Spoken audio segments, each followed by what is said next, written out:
मुझे पानी जैसी एक मूलभूत सुविधा अगर मुझे नहीं मिलती हो 24 घंटे, तो मतलब क्या है मुझे सहने के लिए।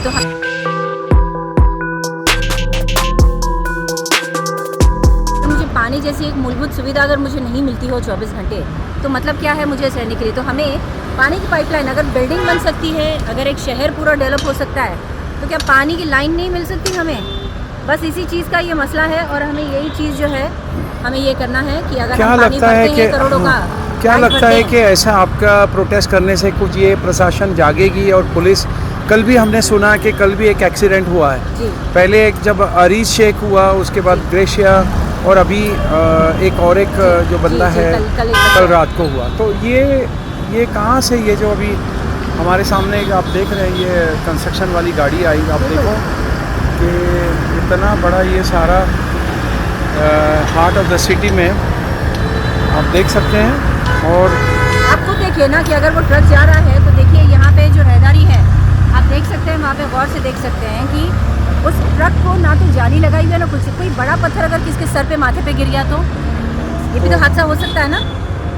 तो क्या उम्मीद है आपके सरकार, पॉलिटिशियन या ब्यूरोक्रेसी, या जो हम आप देख ही रहे थे कि भाई कलेक्टर, इनका कोई भी, हाँ एक मेयर का कुछ एक आया था कि मैंने सुना, वो वीडियो में बताया जा रहा था कि हम 15 दिन अभी जो वाटर टैंकर जब स्ट्राइक करने आए उन्हें थे। माफिया नहीं कहेंगे, उन्हें ये तकलीफ हुई है। अच्छा, वो माफिया नहीं तो कहना मैं उनको है। माफिया नहीं कहूँगी, मैं तो उन्हें हत्यारे कहूँगी, क्योंकि आपके टैंकर की वजह से ही जिस तरीके से आप रैश ड्राइविंग करते हो, ना तो लाइसेंस है आपके पास ना कुछ है, उसमें नशा भी करते हो। अगर किसी बच्चों की जान लेते हो, जो आने वाली हमारी पीढ़ी है और जो कमाने वाले बच्चे हैं, किसी घर के चिराग हैं, अगर उनकी जान लेते हो तो हम क्या कहें उन्हें? हम माफिया भी ना कहें, हम उन्हें हत्यारे ना कहें, क्या कहें फिर? और आप कहते हैं कि कार्रवाई भी नहीं हो। मुझे तो ये उम्मीद भी नहीं हो रही है कि वो एक पढ़ी लिखी खातून है, तो उन्होंने इस तरीके से कैसे बात करी कि मैं उनसे कह दूँगी कि वो थोड़ा सा नरमाई पेश करे, ऐसा करे। देखिए, आपके घर का अगर कोई जाता तो क्या आप ऐसे ही नरमी आप पेश करती?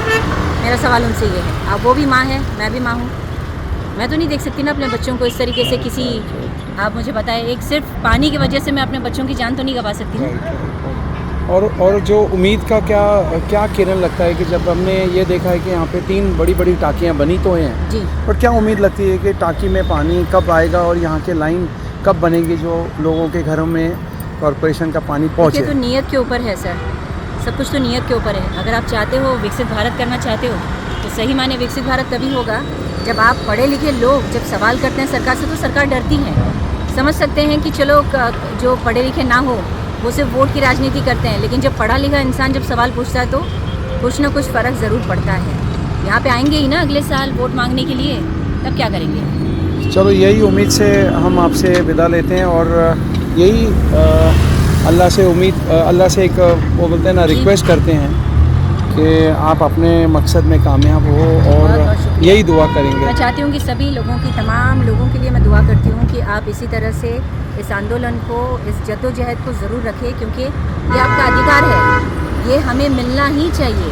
ऐसा नहीं है कि हम कुछ अलग सा मांग रहे हैं, सोना मांग रहे हैं, चांदी मांग रहे हैं। बेसिक फैसिलिटी है पानी, जैसे कहते हैं कि रोटी कपड़ा और मकान, उसमें ये चीज़। पुणे महानगरपालिका आणि आज आम्ही या ठिकाणी आपल्या भागामध्ये जे खूप मोठ्या प्रमाणात धोकादायक रस्ता वाहतूक झालेली आहे ती, आणि तिला कारणीभूत असलेले जे अनेक घटक आहेत, म्हणजे पाणी टँकर्स आहेत, सिमेंट कॉन्क्रीटचे मिक्सर्स आहेत, बाकी वेड्यासारखे वाहनं चालवणारे आपले सर्वसामान्य नागरिक आहेत, त्या ठिकाणी जे सर्कल आहे मागचं, त्या सर्कलला खरं म्हणजे वळसा घालून, म्हणजे सर्कल आपल्या उजव्या हाताला ठेवून वळायचं हे अपेक्षित आहे, हा RTOचा नियम आहे.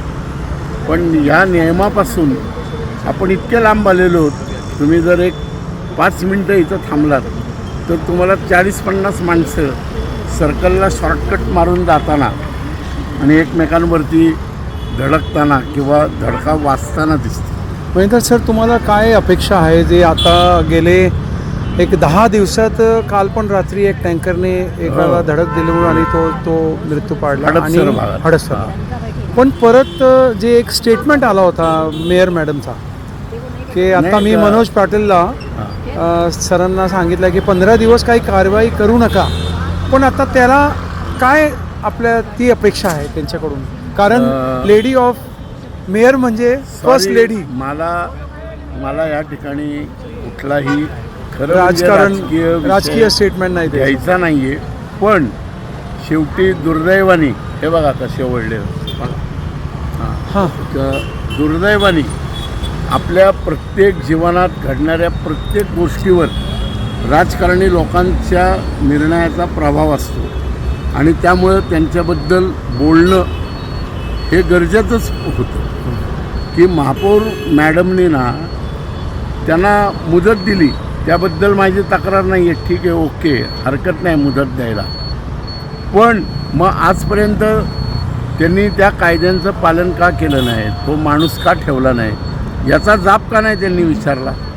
कारण तुम्ही जर थोडक्यात अभ्यास केलाच नाही या सगळ्या विषयाचा, तर पुण्यात महापालिकेकडे माझ्या माहितीप्रमाणे फक्त 20 टँकर्स आहे आणि पुण्याचं क्षेत्रफळ जे आहे ते 550 चौरस किलोमीटर आहे आणि ह्या 550 चौरस किलोमीटरचा जो सीमेवरचा राऊंड आहे, सीमावर्ती गावं आहेत सगळी, त्या गावांमध्ये महापालिका पाणी द्यायला जवळजवळ 70% ठिकाणी फेल आहे. आपल्या या भागात तर महापालिकेचा एक थेंबसुद्धा पाण्याचा नाही आहे. सर आता आपली काय अपेक्षा आहे, म्हणजे ते आमची अपेक्षा हीच आहे की आम्ही या भागात राहतो, या भागात एवढ्या 1.5-2 चौरस किलोमीटर किंवा 3-3.5 चौरस किलोमीटरच्या भागात जवळजवळ इथली लोकसंख्या आता 50 ते 60 हजार आहे लोकसंख्या. आणि जर आपण उंडरी, पिसोडी, उरलेली मोहम्मदवाडी हे सगळं जर ॲड केलं तर ह्या भागाची लोकसंख्या जवळजवळ 3 लाख आणि रोज त्याच्यामध्ये 100-200ची भर पडते रोज, म्हणजे दर महिन्याला 5-6 हजार नागरिक ह्या भागामध्ये वाढत आहेत. रोज ह्या परिसरात ना जेवढी बांधकामं चालू आहेत किंवा पुढच्या काळात होणार आहेत त्याचा जर विचार केला तर या ठिकाणी रोज 30-40 फ्लॅटच्या गतीने फ्लॅटची संख्या वाढते आणि महापालिका इथं काय सुविधा देते. सर आता तुम्हाला सोमवारी एक मेसेज व्हायरल झाला की त्याची मनोज पाटील आणि हिम्मतसिंग जाधव यांच्याबरोबर कोंढवा पोलीस स्टेशनमध्ये मीटिंग आहे. काय अपेक्षा करता तुम्ही त्या मीटिंगमध्ये, तुम्हाला काय आश्वासन वाटते की पोलिसांकडून आपल्याकडे त्यांची जबाबदारी ते पाळतात आणि ते आपल्याकडे तो आपल्याला विश्वास, कारण रोज हा टँकर जर असं. या दोन्ही अधिकाऱ्यांना ना गेल्या 10 दिवसामध्ये मी या दोन्ही आणि त्यांचे साहेब ॲडिशनल कमिशनर मनोज पाटील यांची भेट घेतलेली आहे.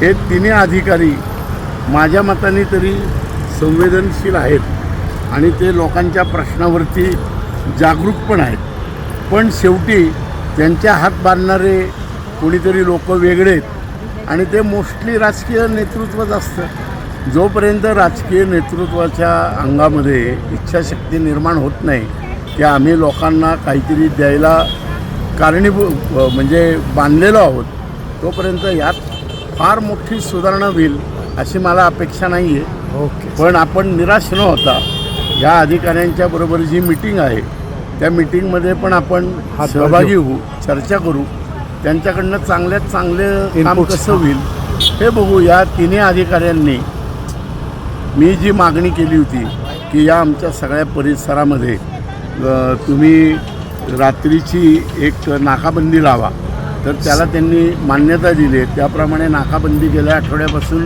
सुरू पण केली आणि सुरू केल्यानंतर अख्ख्या पुणे शहरात त्यांना जवळजवळ 400 ड्रंक अँड ड्राईव्ह केलेले लोक मिळाले. 400 जण, म्हणजे याचा अर्थ जिथं नाकाबंदी नाही आहे असा फार मोठा भाग आहे. ही नाकाबंदी 27-28 ठिकाणी होती, पण अख्ख्या पुणे शहरात मला तर असं वाटतं ड्रंक अँड ड्राईव्हचे हजारो लोक आहेत. सर ओके सर, आणि तुमचा हा वेळ आणि या प्रोटेस्टमध्ये तुम्ही सहभागी झाला त्याच्यात धन्यवाद.